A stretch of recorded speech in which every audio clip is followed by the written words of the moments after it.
मी असं नेहमी सांगते की तुझे गर्भसंस्काराला महत्व आहे तसं अन्न संस्कार पण आपण द्यायला हवे. काही जणांचं नुसतं पेस्ट्रीकडे बघितलं तरी वजन वाढतं. तर फॅट हा गंज आहे असं म्हणूया शरीरातला. सो तो गंज काढण्यासाठी तुम्हाला ते वापरलंच गेलं पाहिजे शरीरात. म्हणजे बऱ्याचदा लोकांना स्वीट टूथ असते, म्हणजे काय करतात, जेवण झालं की असं वाटतं गोड काहीतरी खावं आणि ते संपवावं. शिडशिडीत दिसणारे सर्वच लोक हेल्दी असतात का? टेम्पटेशन्स खूप आहेत. कुठेही बाहेर फिरताना ते स्टॉल्स वरनं जाताना वास येतो. टीव्हीवरती सगळे ब्लॉगर जे असतात ते असेच ठिकाणं दाखवतात. तर किती स्वतःला बांधून ठेवायचं, किती काळासाठी ठेवायचं? तुम्ही एक 10 वर्ष ते वजन वाढवलंय, सेंट्रल ओबेसिटी वाढवून ठेवली, ती लगेच कशी कमी? पण जनरली डाएट सुरू करायचं होतं की त्याच्याविषयी ना, त्या शब्दाविषयीच एक निगेटिव्हिटी माणसांच्या मनामध्ये की आता माझं सगळे सुखाचे दिवस गेले आणि आता मला काहीतरी भाजीपाला खात दिवस आयुष्य काढायला लागणार. आपण नेहमी चेक करतो तेव्हा आपलं वजन जास्त आहे हा विषय महत्वाचा, किंवा BMI किंवा वेस्ट सर्कम्फरन्स, यातलं कशाला महत्व देऊन ठरवावं आपली हेल्थचा पॅरामीटर? समजा वेट लॉस डाएट आहे, त्याच्यामध्ये महत्वाचं काय असतं, तुम्ही काय क्वालिटीचं फूड घेताय, किती प्रमाण घेताय त्याचं, आणि कुठल्या वेळेला फॉलो करतो. या 3 फक्त त्रिसूत्री म्हणूया, त्याच्यात ते बसले.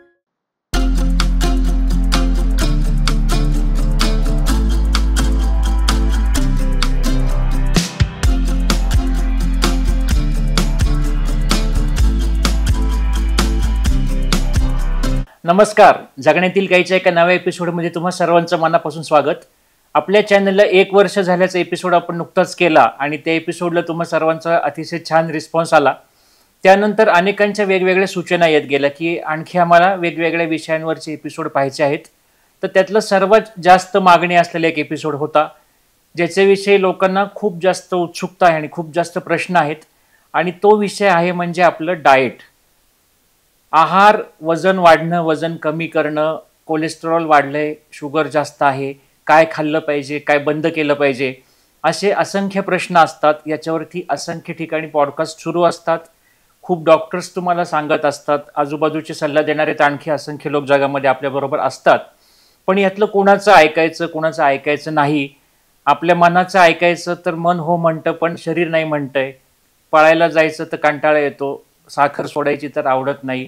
असे अनेक गोष्टी असतात. ह्या सर्व प्रकारामध्ये काय सोडायचं आणि काय सुरू ठेवायचं हा एक नेहमी आपल्यासाठी एक यक्ष प्रश्न असतो, आणि त्याच अनुषंगाने आज आपण हा एपिसोड करत आहोत. नेहमीप्रमाणे आपल्या प्रेक्षकांचे ह्याविषयी भरपूर प्रश्न आलेले आहेत.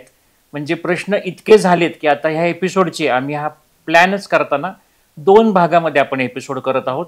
आणि पहिल्या भागामध्ये मुख्यतः वजन जास्त असणे आणि त्यासाठी वजन कमी करण्यासाठी काय काय करायला हवं, आणि दुसऱ्या भागामध्ये एक मिसलेनियस मिक्स बॅग प्रश्न जसे असतात की ज्यामध्ये वेगवेगळे प्रश्न ज्यांचा एकमेकांशी काही संबंध नसेल पण जे सर्व महत्त्वाचे विषय आहेत, असे काही प्रश्न निवडले आहेत आम्ही, आणि त्यानुसार आपले हे सलग 2 एपिसोड पुढच्या 2 आठवड्यामध्ये येत आहेत. मालविका करकरे यांची आणि माझी अशी फारशी ओळख नव्हती. यूट्यूबवर असंच सर्च करत असताना की मला त्यांचे 1-2 व्हिडिओ दिसले, आणि त्यानंतर मी त्यांना कॉन्टॅक्ट करून आम्ही खूप कमी वेळामध्ये हा एपिसोड सगळा प्लॅन केला.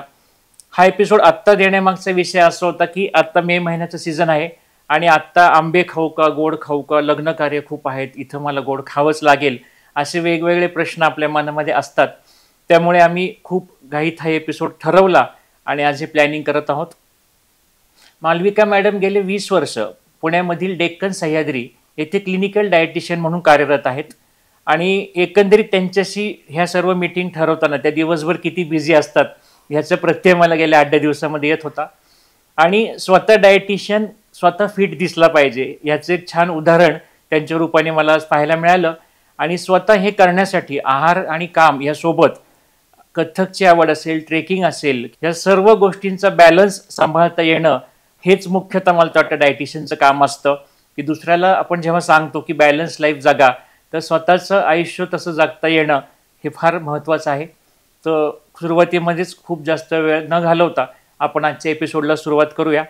तर नमस्ते मॅडम, आमच्या या जगण्यातील काही चॅनलवर तुमचं मनापासून स्वागत. आणि फार दिवसापासून आमचं खूप जणांचे प्रेक्षकांचे प्रश्न येत होते की आम्हाला डाएट या विषयावरती एपिसोड करायचा आहे. तर ही सुरुवात करतानाच खरं मला एक विचारायचं होतं की आता मी फार वर्ष लहान गावात प्रॅक्टिस केली, बरोबर. तर डायटिशियन म्हणजे बऱ्याचदा वजन वाढल्यानंतर त्या व्यक्तीकडे जाऊन वजन कमी करण्यासाठीचा चार्ट घेणं, ह्या बाहेर कित्येकांचा त्याच्या पुढे समज नसते किंवा माहिती नसते. तर हे डायटिशियन म्हणजे खरं तर काय रोल असतो? सध्या तुम्ही बघता म्हणजे डायटेटिक्सला खूप वाव आहे किंवा ह्या गेल्या 10 वर्षातच आमचं जे फील्ड आहे डायटिशियनचं ते खूप वरती आलेलं आहे किंवा त्याचा अभ्यास केला गेला आणि त्याचा अवेअरनेस आहे. तर खरं तर म्हणजे या एपिसोडची सुरुवात करतानाच मला एक सांगायला आवडेल की भारतामध्ये म्हणजे मी जरी डायटेटिक्स फील्डमधली एक्सपर्ट असले तरी आयुर्वेद हे खूप मोठं शास्त्र आहे. तर सुरुवातीलाच मला एक छोटासा एक वेदातला श्लोक सांगून ह्या एपिसोडची सुरुवात करायला आवडेल सर.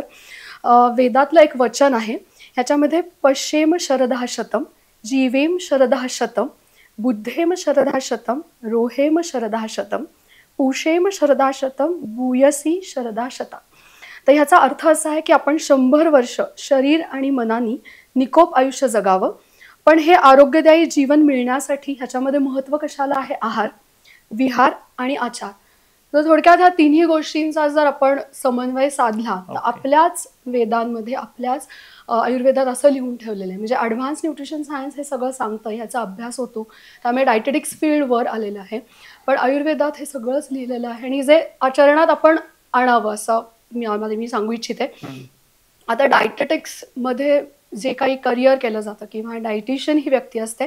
डायटिशियन म्हणजे आहारतज्ञ. तर आहारतज्ञ म्हणजे जी व्यक्ती डायटेटिक्सचा किंवा आहारशास्त्राचा पूर्ण अभ्यास करते आणि त्याचा उपयोग समाजासाठी किंवा क्लिनिकल प्रॅक्टिशनर रुग्णांसाठी किंवा आता काही सोशल म्हणजे NGOज असतात, नॉन गव्हर्नमेंट ऑर्गनायझेशन्स, तिथे करतात. असे वेगवेगळे भाग आहेत आणि अजून एक सेक्टरवर आला आहे तो म्हणजे फिटनेस. सो अशा ह्या सगळ्या भागांमध्ये जी अवेअरनेस निर्माण करते, डाएट प्रिस्क्रिप्शन दिलं जातं, पण जी आहारशास्त्राचा अभ्यास करते अशी व्यक्ती म्हणजे डायटिशियन किंवा आहारतज्ञ असं होतं. तर आजचा आपला मुख्य जो नेहमीप्रमाणे भाग असतो की वजन वाढते, स्थूलता किंवा आपण ओबेसिटी म्हणतो. तर सर्वात मुख्य एक पहिलाच लोकांचा प्रश्न आहे की आपण नेहमी चेक करतो तेव्हा आपलं वजन जास्त आहे हा विषय महत्त्वाचा, किंवा BMI किंवा वेस्ट सर्कम्फरन्स, ह्यातलं कशाला महत्त्व देऊन ठरवावा आपली हेल्थचा पॅरामीटर? बरोबर. जेव्हा एखादी व्यक्ती डाएट कन्सल्टेशनसाठी माझ्याकडे येते किंवा मी एखाद्या व्यक्तीला गाईड करते तर तेव्हा व्यक्तीची असेसमेंट होणं गरजेचं असतं. म्हणजे असं होत नाही की फक्त 10 किलो वजन जास्त आहे म्हणून मी डाएट प्रिस्क्रिप्शन घेतलं. तर डाएट हे टेलरमेड असतात. तर त्या व्यक्तीचं सगळी माहिती घेऊन मग त्यावर डाएट प्रिस्क्रिप्शन किंवा डाएट नमुना तयार केला जातो. तर एखादी व्यक्ती ओबेसिटीकडे आहे किंवा अतिस्थूल आहे याची काही असेसमेंट टूल्स आहेत किंवा मापन आहेत. तर एक तर त्या व्यक्तीचं आयडियल बॉडी वेट आम्ही कॅल्क्युलेट करतो, म्हणजे आदर्श वजन. तर माझी उंची आणि माझं वजन ह्याचं एक प्रमाण असलं पाहिजे. त्याचे काही इंडेक्स आहेत. आता आम्ही एक उदाहरणार्थ ब्रोकाज इंडेक्स की तुमचं उंची आहे 100 सेंटीमीटर मायनस ते वजन करायचं आहे, ते म्हणजे तुमचं आदर्श वजन येतं. समजा मी 156 सेंटीमीटर आहे, -100 म्हणजे 56 किलो माझं आयडियल बॉडी वेट असं. पण फक्त आदर्श वजन धरून ओबेसिटी किंवा ओव्हरवेट क्रायटेरिया ठरत नाही. तर जेव्हा शरीराचं वजन 10% जास्त असतं तेव्हा तुम्ही ओव्हरवेट असता आणि 20% फॅटचं वजन, मेदाचं वजन वाढतं तेव्हा तुम्ही ओबेसिटीकडे जाता. तर बॉडी मास इंडेक्स जो आहे, जो जेव्हा आम्ही कॅल्क्युलेट करतो, तो जर 18 ते 25 म्हणजे 18.5 ते 25 पर्यंत असेल तर तुम्ही नॉर्मल आहात. 25 ते 30 मध्ये जर तो इंडेक्स गेला तर तुम्ही ओव्हरवेट असता आणि 30 आणि 30च्या पुढे जर तो इंडेक्स गेला तर ओबेसिटी ग्रेड 1, 2, 3 असं सुरू होतं. सो हा आहे की बॉडी मास इंडेक्स कॅल्क्युलेट करणं. त्यानंतर सध्या काही बॉडी कॉम्पोजिशन ॲनालायझर्स आलेले आहेत, म्हणजे ही थोडीशी ॲडव्हान्स टेक्नॉलॉजी आहे. सो त्या ॲनालायझर्स मशीन्समुळे तुमच्या शरीरातलं बॉडीचं फॅटचं प्रमाण, फॅट फ्री मासचं प्रमाण, शरीरातलं पाण्याचं प्रमाण, बोनचं डेन्सिटी हे सगळी कळते. सो BCA म्हणजे बॉडी कॉम्पोजिशन ॲनालिसिस होतं. जसं तुम्ही म्हणालात की म्हणजे वेस्टचा सर्कम्फरन्स तोही मोजला जातो. नंतर वेस्ट टू हिप रेशो ही कॅल्क्युलेट केला जातो, जो 0.7 असला पाहिजे. ओबेसिटी असेल तर तुम्ही मेनसाठी 90च्या पुढे आणि विमेनसाठी 0.85च्या पुढे गेला तर तुम्ही ओबेसिटीकडे जाता. अजून एक गोष्ट आहे की हे सगळं तयार करताना म्हणजे आम्ही जेव्हा सांगतो की तुम्ही जिमला जाता किंवा वर्कआउट करता तेव्हा मेजरमेंट्स इंचेसमध्ये घ्या. म्हणजे फक्त वजन जास्ती आहे म्हणून मी ओव्हरवेट नाही. तर ह्या सगळ्या मापनातनं जेव्हा ती व्यक्ती जाते तेव्हा ठरतं की तुम्ही ओबीज आहात का नाही. सो बॉडीची मेजरमेंट्स घेणं आणि मग वेट लॉस जो इंच लॉस मध्ये व्हायला हवा, नुसतं वजन नाही. तर ते ओबेसिटीचे क्रायटेरियाज हे आहेत. तर दुसरा ह्यातला एक पार्ट असा असतो की जे जाड व्यक्ती आपण दिसते त्याला लोक म्हणतात अनहेल्दी आहे, तर शिडशिडीत दिसणारे सर्वच लोक हेल्दी असतात का? मला असं नेहमी वाटतं की ओबेसिटी आहे म्हणजे मी पोषित आहे असं नाही. तर आपल्या शरीराचं पोषण झालेलं असलं पाहिजे, ज्याच्यामध्ये आता समजा एखादी लीन अगदी थिन बारीक व्यक्ती आहे पण बाकीचे पॅरामीटर म्हणजे ती दिवसभराचं काम तिचं खूप चांगलं आहे किंवा तिला म्हणजे हा सगळा जो कॅल्क्युलेशन्स असतात ना ही इम्युनिटीवर आधारित आहे. म्हणजे जर माझी प्रतिकार शक्ती चांगली असेल तर माझा फिटनेस आहे. उदाहरणार्थ एखादा सीझन बदलला, मला सर्दी खोकला ताप सुरू झाला तर माझी इम्युनिटी त्याला काही साथ देते का? तर मला नेहमीच वाटतं आता कोविड झालं किंवा आता GBS सारखे तर हे येतच राहणार आहे. तर ह्याला फाईट करण्यासाठी, ह्याला काही विरोध करण्यासाठी तुम्ही तयार आहात का? किंवा स्त्रियांमध्ये हॉर्मोनल चेंजेस असतात पण त्या ह्याच्यामध्ये तुमची इम्युनिटी साथ देते. तर आपलं शरीर हे कुठल्याही आजाराला म्हणजे निरोगी हवंच पण ते फाईट पण करण्याची शक्ती हवी. तर ती व्यक्ती खऱ्या अर्थाने निरोगी. ओबेसिटी आणि अंडरवेट हा पूर्ण वेगळ्या गोष्टी आहेत. आणि आता जे मुख्य विषयाकडे आपण येतो की वजन कमी करायचं हा एक फार मोठा टास्क असतो. कित्येक जण ते सुरू करतात, अर्ध्यातनं बंद करतात किंवा ते लॉंग टर्म गोल आहे म्हणून आधीच शस्त्र खाली ठेवून दिल्यासारखं करतात. तर या विषयाकडे एकंदरीत शॉर्ट टर्म किंवा लॉंग टर्म हे दृष्टिकोनच कसा ठेवणं गरजेचं आहे? काय असतं आता जेव्हा माझ्याकडे एखादी व्यक्ती येते किंवा मी काउन्सिलिंग देतो तेव्हा मी नेहमी सांगते की तुम्ही वेट लॉस करा, फॅट लॉस करा, पण तुमची की काय असली पाहिजे किंवा डोक्यात तुमचं एम काय असलं की परत तिथे नाही आली पाहिजे.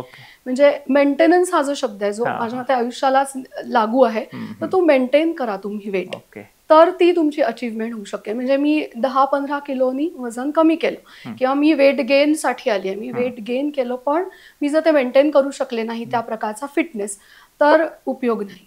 सो जेव्हा आपण डाएट घेतो तर प्रत्येकाची प्रकृती म्हणूया किंवा चढ म्हणूया किंवा लाईफस्टाईल म्हणूया त्याच्याप्रमाणे त्याचं जर वजन झालं तर ते मेंटेन करणं ही की आहे. त्यामुळे ते एकदा जमलं तर डाएट किंवा एक्सरसाइज किंवा ऍक्टिव्हिटी हा तुमच्या लाईफस्टाईलचा भाग असतो, तर ते ठेवणं गरजेचं आहे. म्हणजे मी समजा वेट कमी केलं पण मी हे काही पाळलं नाही, मी पुन्हा वेट गेन करणार, मी सोडली एखादी ऍक्टिव्हिटी, मी एक्सरसाइज बंद केले तर माझं पुन्हा वजन वाढणं नक्कीच. तर लाईफस्टाईल थोडं म्हणजे इट्स अ लाईफस्टाईल मॉडिफिकेशन नेहमी मला असं वाटतं. फक्त डायटरी मॉडिफिकेशन नाही, थोडं लाईफस्टाईल मध्ये बदल करणं आणि ते चालू ठेवणं हे गरजेचं आहे. मग ह्याच्या लाईफस्टाईलचे चेंजेस मध्ये समजा आपण डाएट, एक्सरसाइज किंवा आणखी काही पार्ट येत असतील तर डाएट हा जर पहिला आपण मुद्दा महत्वाचा पकडला तर त्यामध्ये काय काय करावं की काय समजा किती वेळा आहार असावा, काय खावं आठवड्यात? आता मी म्हटलं असं की प्रत्येक व्यक्तीची एक इंटेक पॅटर्न, लाईफस्टाईल, हिस्ट्री किंवा त्याच्या आवडीनिवडी, त्याचा कामाचा प्रकार ह्यानुसार तो डाएट ठरवला जातो. तर प्रत्येक व्यक्तीला दिवसभराचं काम करायला एक XYZ कॅलरीज लागतातच. सो त्या कॅलरीज कुठून येतात ते करणं म्हणजे एकदा माझं आयडियल वेट मला इथपर्यंत जायचं हे माझं गोल आहे, पण माझ्या एक दिवसभराच्या ऍक्टिव्हिटी आहे सो त्याला मला एनर्जी सोर्स मिळाला पाहिजे. त्यात माझा सीझन चेंज आहे, त्यात काहीतरी हॉर्मोनल चेंज होऊ शकतात, स्ट्रेस आजकाल वाढतोय, तर त्या लाईफस्टाईलचा कुठेतरी इम्पॅक्ट होऊ शकतो. सो अशा वेळेला डाएट ठरवताना आधी त्या व्यक्तीचं आम्ही असेसमेंट करतो, म्हणजे स्क्रीनिंग केलं जातं आणि मग त्यानुसार डाएट प्लॅन केले जातात. पण डाएट हा असा हवा की जो सहज फॉलो करता येईल. किंवा अजून एक मुद्दा सांगायला की वेट लॉस साठी आजकाल खूप सप्लिमेंटरी गोष्टी दिल्या जातात किंवा लोकांना काय असतं ना, म्हणजे मी एक बघितलं आता मी प्लॅन दिला तर वाटतं अरे पटकन होईल का कमी वजन, तर ही जादू नाहीये ना. तुम्ही एक 10 वर्ष ते वजन वाढवलंय, सेंट्रल ओबेसिटी वाढवून ठेवली, ती लगेच कशी कमी. सो त्याला एक ठराविक वेळ देणं गरजेचं आहे. तर हे असा क्विक बदल नाहीये, तर तो करण्यासाठी मग डायटरी मॉडिफिकेशन बेसिकली आम्ही high protein, high fibre, low fat अशा स्वरूपाची डाएट्स पण त्या व्यक्तीची हिस्ट्री घेऊनच ती प्लॅन केली जातात. आणि डेफिनेटली त्याला एक्सरसाइजची जोड हवी, तुम्हाला रेस्ट, विश्रांती व्यवस्थित घ्यायला हवी, तुम्ही पॉझिटिव्ह असायला हवं आणि काही मेडिकेशन सुरू असेल तर ते मेडिसिन्स पण घ्यायला हवी. पण जनरली डाएट सुरू करायचं होतं की त्याच्याविषयी ना त्या शब्दाविषयीच एक निगेटिव्हिटी माणसांच्या मनामध्ये की आता माझं सगळे सुखाचे दिवस गेले आणि आता मला काहीतरी भाजीपाला खात दिवस आयुष्य काढायला लागणार. तर हा बॅलन्स कसा साधला गेला नाही, पाहिजे? आधी पहिलं तुम्ही पॉझिटिव्ह पाहिजे, म्हणजे तुम्हालाच आतून वाटलं पाहिजे की मला त्या फिटनेसची गरज आहे. कारण ओबेसिटी आहे किंवा अंडरवेट आहे, तर मी काहीतरी त्याचे मला त्रास नंतर होणार आहेत भविष्यात. म्हणजे असं नाही आहे की मला काहीच मेटाबॉलिक चेंजेस होऊ शकणार नाही. तर जर मी ओव्हरवेट असेल तर मला भविष्यात डायबिटीस होऊ शकतो, बीपीचा त्रास मागे लागू शकतो, आणखीन कार्डियाक इश्यूज होऊ शकतो. सो आधी मला वाटलं पाहिजे की मला बारीक व्हायचं. सो हे जेव्हा वाटतं तेव्हा तिथून तो डाएट सुरू, म्हणजे आजूबाजूची लोक तुम्हाला प्रोव्हाइड करतात पण तुम्हाला आतून वाटत नाहीये फिटनेस मिळवावा, तो जिथे वाटतो तिथे थोडंसं डाएटला महत्व येतं. पण मग तुम्ही जेव्हा आता डाएट एखाद्याचा प्लॅन करता तेव्हा असं स्ट्रिक्ट होतो की हे सगळं खात राहायला पाहिजे, त्यात काही मुभा असते? आम्ही बऱ्याचदा ऑप्शन्स देतो खूपदा. आणि एकदा का तुम्हाला एक बेसिक कळलं, आता समजा वेट लॉस डाएट आहे, त्याच्यामध्ये महत्वाचं काय असतं, तुम्ही काय क्वालिटीचं फूड घेताय, किती प्रमाण घेताय त्याचं, आणि कुठल्या वेळेला फॉलो करताय. या 3 फक्त त्रिसूत्री म्हणूया त्याच्यात ते बसलेले. तर हे एकदा तुम्हाला जमलं की मग तुम्हाला लग्न कार्य असो किंवा तुम्हाला काही फंक्शन असो, तुम्हाला ते जमणार आहे.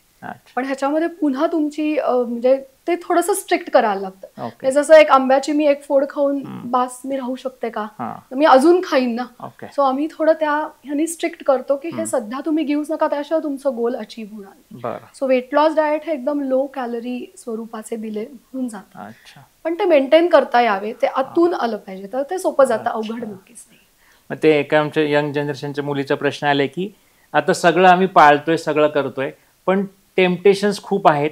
कुठेही बाहेर फिरताना ते स्टॉल्स वरनं जाताना वास येतो, टीव्हीवरती सगळे ब्लॉगर जे असतात ते असेच ठिकाणं दाखवतात. तर किती स्वतःला बांधून ठेवायचं, किती काळासाठी ठेवायचं, की आठवड्यातून एकदा असं चालणार नाही का, असं काही खाल्लेलं? मी तर चीट डे वगैरे देतच नाही, कारण मग तुम्ही रिझल्टच मिळवू शकत. बरं, आता कसं असतं, तुम्ही एखादं तुमचं करिअर ठरवलंय की मला तिथे जायचंय, तर त्याच्यासाठी मी काय वाटतं ते करायला लागतं. मग फिटनेस साठी पण तो गोल निश्चित केला पाहिजे असं. म्हणजे मला जर वाटलं की मी एक आठवड्यात एकदा तरी चीट डे करीन, तर शक्यतो हा करू नये. जेव्हा तुम्ही फोकस्ड असता आणि नंतर मग तुम्ही जेव्हा मेंटेनन्स फेज कडे जाता की मी एक 10-20 किलो कमी केलेला आहे, तर मग मला थोडंफार मुभा मी देऊ शकते, कारण मला तेवढा अवेअरनेस असतो, मी तेवढी एक्सरसाइज पण करीन, मी तेवढं स्वतःला पॉझिटिव्ह करीन की मला हा रिझल्ट मिळाला आहे. त्यामुळे मग ते ठरवणं आणि स्वतःचा कंट्रोल हा ठेवावाच लागतो जेव्हा तुम्हाला खरंच फॅट लॉस किंवा इंच लॉस करायचा असतो तेव्हा. आणि जेव्हा तुम्ही मला वाटतं एवढ्या मोठं टार्गेट पाळता तेव्हा तुमची मग मानसिकताच, माइंडसेटच तसा होऊन जातो की आता मला कळून चुकलंय की मी हे कंट्रोल मध्ये करू शकते एखादी गोष्ट. कारण आजकाल असं आहे थोडंसं की खा, मजा करा, आत्ताच आयुष्य जगा पुढे, पण त्यामुळे काही आपल्याला आजार होणार आहे, तर मग ह्या चेंजेस कडे पुढे जायची तयारी असेल तर आपण घेऊ शकतो. पण फिटनेस साठी बघितलं तर एक आयडियल वेट असणं, वेट लॉस करणं आणि फिटनेस ठेवणं हे जास्त योग्य होऊ शकतं. पण यामध्ये बऱ्याचदा ना की सर्वच जनरेशनचं मध्ये यंग जनरेशनचे हे जंक फूड हा एक विषय असेल, सर्वच जनरेशनच्या जनरली ना गोडाची क्रेविंग्स आहेत, फार मोठा प्रॉब्लेम आहे. तर त्यासाठी काय करायला खरं शिकलं पाहिजे? म्हणजे बऱ्याचदा लोकांना स्वीट टूथ असते, म्हणजे काय करतात, जेवण झालं की असं वाटतं गोड काहीतरी खावं आणि ते संपवावं. तर मी अशा वेळेला सांगता की तुम्ही खजूर असतो ते थोडंसं घ्या, आणि पदार्थांचं असतं की तुम्ही जर घरात अवेलेबल केले ना, समजा चॉकलेट्स खातात, चॉकलेट अवेलेबल केलं तर आपण ते घेतो, तर अवेलेबल गोष्टी करू नका. किंवा असं बऱ्याचदा प्रश्न असतात की मला गोड खावंसं वाटतंय, मग फळं खाऊ का जेवणानंतर, पण मग त्या एक्सेसिव्ह कॅलरीज पण जातात. तर आम्ही मील घेऊन फळं खायला नाही म्हणतो, पण एखादा स्लाइस तुम्ही खाल्लं, सफरचंदाच्या 2 फोडी खाल्ल्या तर हरकत नसते. तर मग गोडाचं क्रेविंग असं आपण थोडंसं कमी करू शकतो. आणि हायड्रेशन ही एक की आहे थोडीशी, जो हायड्रेटेड राहिला तर मे बी ती क्रेविंग्स थोडीशी होत नाही. आणि जेवल्यावर बऱ्याचदा होतं की मी स्वीट खाल्लं जातं, तर मग खजूर खाणं, फळ एखादं अगदी 4 फोडी खाणं आणि हायड्रेटेड राहणं ही त्याला एक मार्ग आहे. आणि आपण गोड म्हणून जे खातो ते साधारण किती वेळा मुभा असावी आठवड्यातनं? नाही, आता आयडियल वेट जर तुमचं असेल, बाकी आता लहान मुलं आहेत जी वाढीच्या वयातली, त्यांना काही अशा रिस्ट्रिक्शन्स नाहीच आहेत. फक्त जंक कडे न जाता, आता काय होतं, मी म्हणजे हे मध्ये खूप वाचलंय की सध्या लहान बाळांना किंवा साखर पूर्ण बंद करून दिली. साखर ही रिफाईंड आहे, तर साखरेचा नक्कीच आपण कंट्रोल ठेवू शकतो. आपण अशी जर व्यक्ती असेल की जिला काहीच आजार नाहीये, जी रोगमुक्त आहे, वय लहान आहे, जिला ऍक्टिव्हिटी खूप आहे, तर त्यांना कुठली अशी बंधनं नाही. तुम्ही व्यवस्थित फक्त डाएट बॅलन्स पाहिजे. म्हणजे तेवढं एक पाळलं तर तुम्ही सगळं नॉर्मल मील, गोडाचे पदार्थ खाऊ शकता आणि ऍक्टिव्हिटी रेट तेवढा असेल तर. पण कित्येकदा मुलांच्या मार्गानेच घरात असे पदार्थ यायला लागतात, मग नातवंडांच्या नादानी, यांच्या नादानी, मग आम्ही एक तुकडा खाऊन पाहिला, असे बऱ्याचदा होत राहतात गोष्टी, किंवा नातवंडांना पुढे ढकलून गोष्टी. आजकाल आणि जंक कडे किंवा रेडी टू ईट फूड आणण्याकडे खूप कल आहे. तर त्याचा कुठेतरी विचार म्हणजे मला असं वाटतं पालकांनीच आधी करावा. म्हणजे मी असं नेहमी सांगते की जसे गर्भसंस्काराला महत्व आहे तसं अन्न संस्कार पण आपण द्यायला हवे. त्यात मुलांना शाळेत टिफिन दिला जातो, जंक दिलं जातं किंवा स्वीट काही, तर मग असे गोडाचे पदार्थ आहेत की आता लाडू आपल्याकडे बनवतो आपण, खरवस उदाहरणार्थ गुळ घालून केलेला खरवस किंवा मिश्र पिठांचा लाडू आपण खाऊ शकतो ना, ज्याच्यामध्ये गुळ वापरला. सो तुम्ही काय वापरून तो पदार्थ काय क्वालिटीचा बनवताय, सो ते जर आपण वापरलं तर ते न्यूट्रिशन पण मिळेल आणि तुम्ही गोडही खाऊ शकता. असं त्याला तसं बंधन नाही. जर रिफाईंड खूप वापरलं जात नसेल, साखरेसारखे पदार्थ, तर तुम्ही ते घेऊ शकता. पुढचाच प्रश्न खरा असा होता की हेल्दी अल्टरनेटिव्ह अनहेल्दी फूड साठी काय काय असू शकतात? बरोबर, हेच की आता मी म्हटलं असं जंक म्हणजे आउटसोर्सच करतात. म्हणजे घरात अन्न न शिजवता खूपदा हॉटेलिंग वाढलं आहे, नंतर घरी आणलं जातं खूप, तर ते आणण्याला विरोध नाहीये, पण मग बाकीचे तुम्ही 6 दिवस तरी व्यवस्थित पोळी भाजी वरण भाजी आपलं स्टेपल फूड आहे. आता आपण मगाशी बॅलन्स डाएट बद्दल बोललो, तर म्हणजे मी एक छोटं उदाहरण देते की आपण अन्न वाढतो, म्हणजे आपल्याकडे महाराष्ट्रीयन पद्धत आहे की डावीकडे मीठ, लिंबू, म्हणजे सगळे जे रस आहेत ते आपल्या पोटात जाईल. तर ते निदान तुम्ही एक आठवड्यातले 4 दिवस जर बॅलन्स करत असाल तर त्याचा कुठेतरी विचार करा. आपल्याकडे वाढण्याची पद्धत आहे, म्हणजे काय तर ते तेवढंच खाल्लं पाहिजे. मीठ मी उजव्या बाजूला नाही वाढत, मी डावीकडे वाढते, लिंबू मी डावीकडे, मग कोशिंबीर, मग प्रमाण वाढत जातं. सो ते कुठेतरी बॅलन्स जर साधत असाल तर मग जंक कडे जाणार, कारण जंक फूडला एक टेस्ट असते, तुम्हाला त्याचंही क्रेविंग होतं. समजा मी चिप्स किंवा रिफाईंड फूड, पॅकेट फूड आणलं, त्याला मला सारखं म्हणजे मला असं वाटतं की अजून आणावं, अजून खावं. नूडल्स रेडी मिक्स खूप मिळतं, प्रोसेस्ड म्हणूया, त्याला ते चवच देतं. म्हणजे त्यांची ती हेच आहे की तुम्ही ते अजून घ्यावं आणि खावं. त्याचा कुठेतरी कंट्रोल मला असं वाटतं आला पाहिजे. आणि इंटरमिटंट फास्टिंग असतं, म्हणजे ते एक जण विचारलं की हे नक्की काय असतं? सध्या खूप लोक इंटरमिटंट फास्टिंगला महत्त्व देतात. तर पुन्हा मी जसं म्हटलं की आपल्याकडे उपवास आहेच आहेत, तर ॲक्च्युली उपवासाचा असा अर्थ आहे की उप म्हणजे देवाच्या जवळ राहणे, वास, देवाचा वास असणे, उप अधिक वास असं. तर खरं तर अन्न पाणी वर्ज करून फक्त देवाची भक्ती करणे म्हणजे उपवास करणे, असा खरं तर त्याचा अर्थ आहे. तर हे जे इंटरमिटंट फास्टिंग आहे त्याचा डेफिनेटली शरीर क्लेन्झिंगसाठी उपयोग होतो किंवा तुम्हाला वजन कमी करण्यासाठी पण होतं, पण ते कुणाच्या तरी ऑब्झर्वेशन खाली किंवा गायडन्स खाली केलं जावं. बऱ्याचदा डायबेटिक लोकही हे करतात की ज्यामुळे शुगर कंट्रोल राहते. पण माझं एवढंच आहे की तुम्ही कुणाचा तरी गायडन्स घ्या आणि हे करा. इंटरमिटंट फास्टिंग म्हणजे त्याच्याही पद्धती आहेत. म्हणजे 16 तास तुम्ही जर उपवास केला तर 8 तास तुम्ही खायचं, म्हणजे एक मील घ्यायचं. पण असं नाही आहे की मी काही वाटेल ते खाईन त्या ह्याच्यात, तर त्याच्यात तुम्ही थोडं बॅलन्स करणं. म्हणजे 16 तास जेव्हा मी फास्टिंग असते आणि उरलेल्या 8 तासात मी जेव्हा एक मील घेते, तर तेव्हा ते मील बॅलन्स करणं हे गरजेचं आहे. आता मग विकनेस येणं, बाकी काही अनिमियासारखे आजार मागे लागणे, म्हणजे वेट लॉस हा फिटनेससाठी आहे, तर ते कुठेतरी बाहेर राहायला नको, बाजूला राहायला नको असं. त्यामुळे इंटरमिटंट फास्टिंग डेफिनेटली उपयोगी आहे. तर मनाने काही करू नका, जिथे गायडन्स अवेलेबल आहे तिथेच करा आणि त्या फास्टिंग स्टेटमध्ये पण हायड्रेटेड राहा असं मेन म्हणतात. आणि जेवणाच्या जे वेळा आपण दिवसातल्या म्हणतो तर त्याच्यामध्ये साधारण किती ड्युरेशन असावं 2 मील्स मधलं? आयडियली काय माहिती का, म्हणजे आपण भूक लागली की जेवा, अच्छा, हा नियम आहे. पण आपल्या रोजच्या लाईफस्टाईलमध्ये आपल्याला ह्यानी वेळच नसतो, म्हणजे आपण स्ट्रेस असतो, काम चालू असतं, मग जेवलो नाही जेवलो, वेळा स्किप होतात, मिस होतं मील.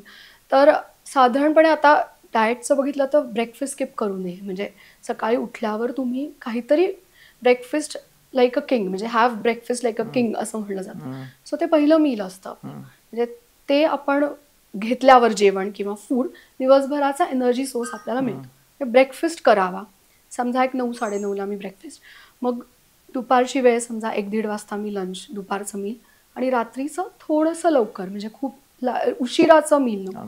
दिवसभरातली ही 3 मील्स असणं गरजेचं आहे. आणि मध्ये मग तुम्ही हायड्रेटेड राहण्यासाठी चहा, पाणी, दूध, ताक असं घेऊ शकता.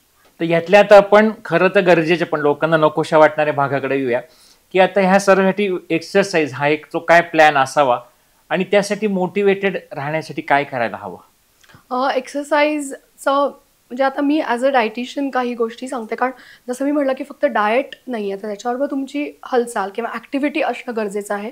तर तुमचं काहीतरी टार्गेट आहे की मला एक 10 किलो कमी करायचं आहे, तर तुमचं ज्यानुसार वजन आहे त्यानुसार व्यायाम हे दिले जातात. आता ह्याच्यासाठी एक्सरसाइज एक्सपर्ट्स आहेत, जे जरूर त्यांचा सल्ला घ्यावा. पण रोज किमान 30 ते 60 मिनिटं निदान चालणं, म्हणजे काहीतरी तरी ॲक्टिव्हिटी. काम आहे तिथे एक्झर्शन होतं आपलं. एक्झर्शन हे पूर्ण वेगळं. पण जेव्हा मला फॅट लॉस किंवा फॅट शरीरातली बर्न करायची आहे, तरच मी वजन कमी करू शकीन. तर त्याला काहीतरी व्यायाम देणं. तर फॅट हा गंज आहे असं म्हणूया शरीरातला. सो तो गंज काढण्यासाठी तुम्हाला ते वापरलंच गेलं पाहिजे शरीराकडनं. सो रोज किमान 30 ते 40 मिनिटं कुठल्याही प्रकारचा एरोबिक एक्सरसाइज असेल किंवा फ्लोर एक्सरसाइजेस असतील. पण येस, एक्सरसाइज जे म्हणजे सल्लागार आहेत किंवा एक्सपर्ट्स आहेत, फिजिओथेरपिस्ट आहेत किंवा फिटनेस ट्रेनर्स आहेत, त्यांचा जरूर सल्ला घ्यावा. पण रोज व्यायाम नियमितपणे 30 ते 40 ते 45 मिनिटं केला जावा. फक्त हे एवढंच आहे की अतिस्थूल काही व्यक्ती असतात आणि त्या प्रचंड, किंवा मला डायबिटीस आहे, मला थायरॉइड आहे, तर अशा वेळेला सुद्धा डॉक्टरांच्या सल्ल्याने आणि तुमच्या एक्सपर्ट्सच्या सल्ल्याने व्यायाम केला जावा. आता आम्ही सांगतो की खूप हेवी टेकडी किंवा असं चढू नका, नाही तर गुडघ्यावरती शरीराचा सगळा भार आपल्या गुडघ्यावर येतो. गुडघे तुमचे त्याच्यावरती येऊन पुन्हा काहीतरी वेगळा त्रास सुरू होईल. सो व्यायाम म्हणलात तर रोज 30 मिनिटापासून ते 60 मिनिटापर्यंत प्रत्येक व्यक्तीने व्यायाम हा व्यायाम ठरवून केला जावा. आणि शक्यतो सकाळच्या वेळेत म्हणजे करणं गरजेचं आहे, की जिथे मेटाबॉलिक रेट शरीराचा हायर साईडला असतो. त्यामुळे तो नियमितपणा आणणं व्यायामामध्ये डाएटच्या बरोबरीने गरजेचं आहे. तर आपण वेट लॉस किंवा फॅट लॉस चांगल्या ह्यानी अचीव्ह करू शकतो किंवा विकनेस राहत नाही. थोडं मसल गेनकडे, फिटनेसकडे आपण जातो. अच्छा. आणि ह्याच्याबरोबरच मगाशी बोलताना आपल्याला की स्ट्रेस हा विषय किती तुमच्या वजनाला वर खाली आणतो असतो? बऱ्याचदा असं होतं की मला काही गोष्टींचा ताण आहे, तर म्हणजे मी आजकाल हे असं थोडंसं पेशंट्सना किंवा लोकांना विचारते की असं काही होतं का की मला ताण आहे म्हणून मी जास्ती खाते, किंवा काही वेळा लोक स्ट्रेसमध्ये बुलिमिया सारखा एक हे असतो म्हणजे प्रकार म्हणूया, की मी बऱ्यापैकी इनटेक म्हणजे माझा ताण तिथे रिफ्लेक्ट होतो. तसा जर होत असेल तर त्याच्याकडे थोडंसं लक्ष दिलं गेलं पाहिजे. तर काही लोक ताण आला की खाणं बंद करतात आपोआप. हे ठरवून होत नसतात गोष्टी. पण काही वेळेला स्ट्रेसमध्ये गोडाचं क्रेव्हिंग पण वाढतं आणि आहाराचं क्रेव्हिंग पण वाढतं.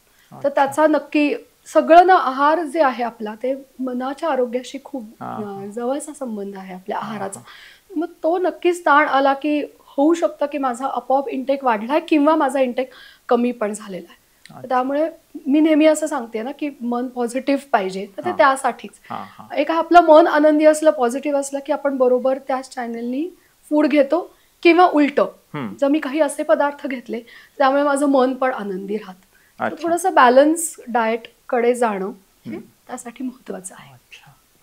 आणि दुसऱ्या गोष्टी खरं कधी विचार केला जात नाही. म्हणजे 1-2 लोकांनी या निमित्ताने उलटे प्रश्न विचारले की आमचं तर वजन उलट खूप कमी बाजूला आहे, ते आम्हाला वाढवायची इच्छा आहे, तर ह्यासाठी काय करायला हवं? जसं वेट लॉस अवघड आहे ना, तसं वेट गेन पण तितकंच अवघड आहे. म्हणजे असं नाही आहे की माझा एक 10 किलोनी म्हणजे माझा BMI 18 पेक्षा खाली आहे आणि मला वेट गेन करायचं आहे, पण मग मी जंक खाल्लं, तळलेलं खाल्लं, गोड खाल्लं आणि मी वजन वाढवलं. तर ते असं नसतं.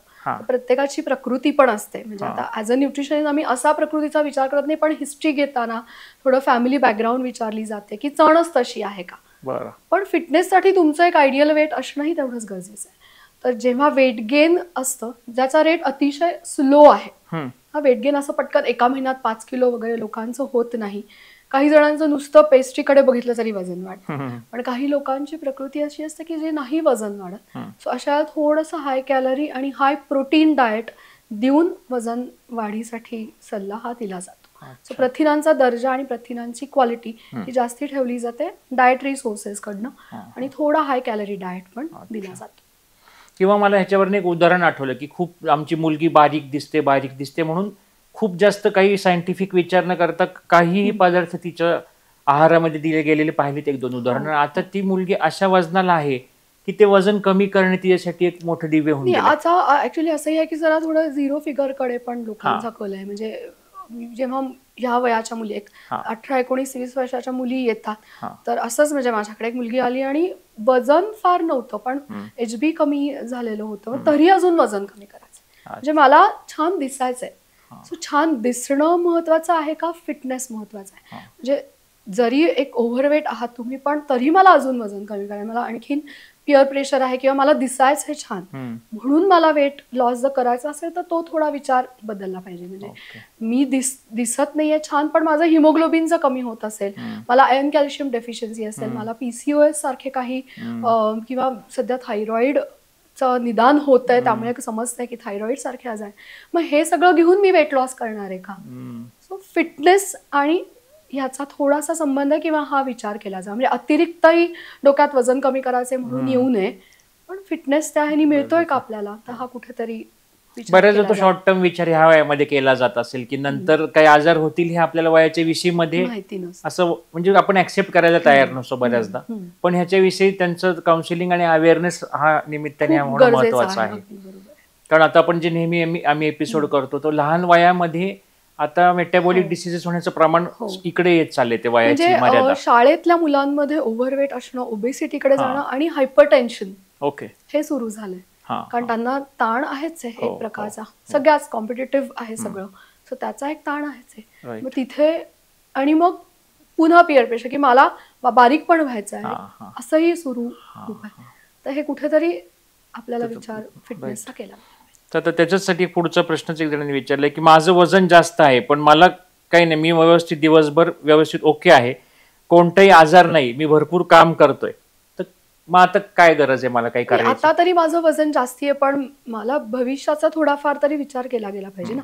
आता वजन जास्ती आहे, पण पुढे मागे जाऊन जर मला काही कार्डियाक प्रॉब्लेम सुरू झाले, बीपीचा त्रास सुरू झाला किंवा मी डायबिटीज कडे वळाले किंवा जसं की एकदम शुगर वाढणं, म्हणजे हे सगळं जर मागे लागलं तर मग थोडंसं त्यासाठी एक आयडियल वेट किंवा फॅट लॉस ठेवणं, म्हणजे सतत थोडं, म्हणजे आम्ही जेव्हा आयडियल बॉडी वेट कॅल्क्युलेट करतो +-2 असं असतं की मी अगदी काही 50 किलोवर येणार नाही, माझी जे 150 सेंटीमीटर +-2 ठेवून ते मेंटेन करणं. आता फिटनेस आहे, पण माझ्या ओबेसिटीमुळे मला काही पुढे भविष्यामध्ये शक्यतो आजार होऊ नये ह्याचा थोडासा कुठेतरी विचार केला. कारण वजन वाढायला काही लोकांच्या बाबतीत वेळ लागत नाही. जर तुमचा BMI त्यापैकी कमी असेल किंवा काही फॅमिली हेरिडेटरी काही असेल तर वाढायला तसा वेळ लागत. तर थोडं आयडियल वेटच्या जवळपास तरी वजन राहणं हे गरजेचं आहे. तर आता वजनाच्या दृष्टीने आपण बरेचसे प्रश्न जे आपले होते त्याच्यावरती चर्चा झाली. हा विषय संपणारा नाही, त्याच्यामध्ये दरवेळी नवीन नवीन काय असेल, आपण जो पुढचा आता एपिसोडचा पार्ट करू त्यात असेच वेगवेगळे प्रश्न त्यामध्ये येतील. पण आत्ताच्या वजन ह्या विषयावरती एक टेक अवे मेसेज म्हणून आपल्याला काय सांगता येईल? टेक अवे मेसेज असा आहे की म्हणजे आपल्याला आपल्या महाराष्ट्रीयन आहारातनं आपण अन्नाला थोडंसं ना खरं तर देवाचं स्थान दिलंय. म्हणजे आपल्याला आपण लग्नाच्या पंक्तीत जातो आणि आपल्याला आधी वदनी कवल घेता नाम घ्या श्री हरीचे, सहज हवन होते नाम घेता फुकाचे, जीवन करी जीवित्वा अन्न हे पूर्ण ब्रह्म आणि उदर भरण नोहे जाणीजे यज्ञ कर. तर अन्नाचं सेवन हे जणू काही त्या जठराग्नीला दिलेली आहुती आणि त्या यज्ञ कर्म आहे. तर आपण हे कोणीच पाळत नाही, ते खरंच कोणी पाळत नाही. आपण काय करतो, जेवणाचं ताट वाढतो, टीव्ही पुढे जाऊन बसतो आणि खात राहतो. तर कुठेतरी म्हणजे आपल्या भारतीय संस्कृतीमध्ये अन्नाला देवाचं स्थान दिलंय, तर कुठेतरी त्याचा विचार आपण नको का करायला? म्हणजे मी असं वाचलं होतं की गट जर तुमचं हेल्दी असेल तर तुम्हाला कुठलेही आजार व्हायला नको. सो मग त्या दृष्टीने जर अन्नाचा आपण विचार केला तर मग आपण ओव्हरवेट होणं, ओबेसिटीकडे जाणं हे थोडंसं टाळता येऊ शकतं. पुन्हा एकदा की बॅलन्स डाएट, त्याला जे महत्व आहे की पोषण मूल्यांचं योग्य प्रमाण आहारामध्ये मधून शरीराला मिळणं, जी जठराग्नीला आहुती समजलं जातं. तर असाच कुठेतरी विचार मुलांमध्ये किंवा पुढच्या पिढ्यांमध्ये तरी दिला गेला पाहिजे. म्हणजे जंक खाऊ नका किंवा प्रोसेस खाऊ नका असं मी म्हणत नाही, पण त्याला थोडंसं कुठेतरी लिमिट करा, कारण तुमच्याच आरोग्यासाठी आहे ते. खाऊन चव मिळून त्याचं पुढे विषात रूपांतर होणार असेल भविष्यात तर आपण काय फिटनेस मिळवला आणि मनाचं आरोग्यही मग त्यामुळे जातं. तर त्यामुळे थोडंसं असं आहे की ते अन्न हे पूर्ण ब्रह्म आहे एवढा त्याला दर्जा आपण दिला जावा. खरी गोष्ट असं आहे. वाटतं. म्हणजे खूप चांगला मुद्दा होता हा. आणि एक ओव्हरऑलच म्हणजे जेवण हा एकमेव विषय न डोळ्यापुढे ठेवता एक माइंडसेट आणि आपली एक लाईफस्टाईलच त्या पद्धतीने आपण जसं होलिस्टिक अप्रोच बरोबर. कुठल्याही गोष्टीमध्ये म्हणतो, तर तसं जर ठेवलं तर आपली ही जी क्रेविंग्ज असतील किंवा आपल्या जी टेम्पटेशन्स होतात, हा आपल्या मनाचाच तो एक तयार झाला भाग की नाही मला हे जास्त योग्य वाटतं त्याच्या क्षणाला असं बरोबर. कंट्रोल ठेवणं. ह्यासाठी कोणाचं फोर्स एक्सटर्नल येण्यापेक्षा आतूनच तो आवाज बरोबर आहे. येणं हा जास्त महत्वाचा हा मुद्दा सगळ्यात आहे. आणि केलं तर हे होऊ शकतं. म्हणजे आम्ही मेडिकल एपिसोड ह्यासाठीच मुद्दाम करतो की ह्या दृष्टीने एक अवेअरनेस लोकांमध्ये निर्माण होणं. आणि बरेचसे आपण आजारावरती एपिसोड करतो की हा आजार झाल्यावर काय करू काय नको. तर आजचा एपिसोड मुद्दाम असा एक त्यातला प्रिव्हेंटिव्ह पार्ट म्हणता येईल की काही होऊच नाही म्हणून खरं काय काळजी आपण घेऊ शकतो. तर आता आपण ह्या विषयावरती छान विषयातनं बरेच मुद्दे क्लिअर झाले. आणि आपला जो पुढचा पार्ट आपण करणार आहोत त्यामध्ये आता जे नेहमीचे प्रश्न लोकांचे ह्या विषय असतात त्याविषयी आपण बोलूयात. तर आत्ताच्या ह्या एपिसोडमधून नक्कीच आम्हाला कळवा की तुमच्या आहाराविषयी, वजनाविषयी किंवा असलेल्या अनेक गोष्टींचे प्रश्न असतात आपल्या डाएट ह्या विषयावरचे. तर आमच्या कमेंट सेक्शनमध्ये नक्की कळवा. आणि आपल्या ह्याच्याच पुढच्या भागामध्ये आता तुमचे उरलेले जे बाकी प्रश्न आहेत त्यावरती आपण बोलूयात. तर धन्यवाद.